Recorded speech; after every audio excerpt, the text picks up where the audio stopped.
Pancasila itu bukan cuma lambang negara, tapi jadi pedoman hidup kita, jadi arah langkah, dan jadi jiwa bangsa Indonesia.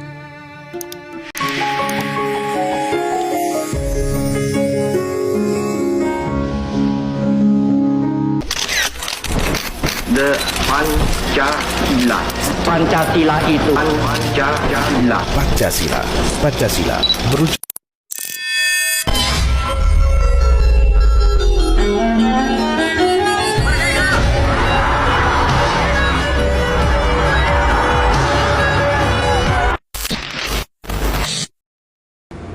Sila pertama yaitu ketuhanan yang Maha Esa.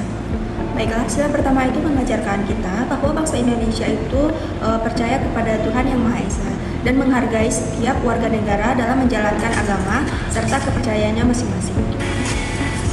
Implementasi sila pertama di era globalisasi itu dapat dilakukan dengan cara yang pertama itu kita bisa dapat menjalankan ibadah sesuai dengan kepercayaan agama masing-masing, lalu menghormati perbedaan agama, tidak memaksakan kepada keyakinan kepada orang lain, serta menjaga toleransi antara umat beragama.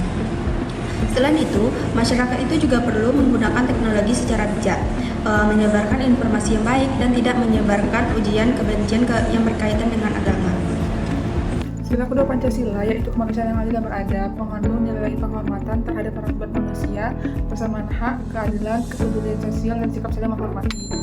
Di era globalisasi, implementasi nilai-nilai ini menjadi sangat penting karena masyarakat semakin terhubung melalui perkembangan teknologi dan informasi yang memungkinkan interaksi dengan berbagai budaya, bangsa, dan kelompok masyarakat. Meskipun globalisasi memberikan banyak manfaat, terdapat berbagai tantangan dalam penerapan sila kedua ini. Salah satunya yaitu meningkatnya kasus perundungan dan ujaran kebencian di media sosial. Kemudahan akses internet membuat sebagian orang dapat dengan mudah menghina, mencemooh, atau menyebarkan informasi yang merugikan orang lain tanpa mempertimbangkan dampaknya. Salah satu contoh implementasi sila kedua adalah ketika masyarakat Indonesia secara sukarela memberikan bantuan kepada korban bencana seperti saat terjadi gempa bumi atau banjir di berbagai daerah. Bantuan tersebut diberikan tanpa memandang suku, agama, maupun latar belakang korban, sehingga mencerminkan nilai kemanusiaan yang adil dan beradab. Sebaliknya, kasus bullying yang sering terjadi di media sosial merupakan contoh tantangan dalam penerapan sila kedua. Banyak pengguna internet yang memberikan komentar negatif yang menghina atau merendahkan orang lain, sehingga melanggar nilai kemanusiaan dan penghormatan terhadap martabat manusia. Oleh karena itu, diperlukan kesadaran dan etika digital agar nilai-nilai kemanusiaan tetap terjaga di era globalisasi. Sila ketiga Pancasila yaitu Persatuan Indonesia mengajarkan kita pentingnya persatuan dan kesatuan bangsa di tengah maraknya keberagaman suku, agama, ras di Indonesia. Di era globalisasi ini, nilai ini dapat diimplementasikan dengan menghargai perbedaan, menjaga kerukunan, bekerja sama, serta menumbuhkan rasa cinta tanah air. Dalam kehidupan sehari-hari, persatuan dapat kita wujudkan dalam bentuk gotong royong, kerjasama, toleransi antar umat beragama, dan penggunaan media sosial yang positif untuk mempererat hubungan antar warga. Nilai globalisasi ini menghadirkan berbagai tantangan terhadap bangsa Indonesia dan persatuan bangsa, masuknya budaya asing sesuai dengan nilai bangsa kita, ada juga penyebaran hoax, ujian kebencian, serta sikap intoleransi yang memicu perpecahan antar umat beragama. Selain itu, pandangan yang berbeda melalui media sosial seringkali penyebab menjadi timbulnya konflik antar kelompok.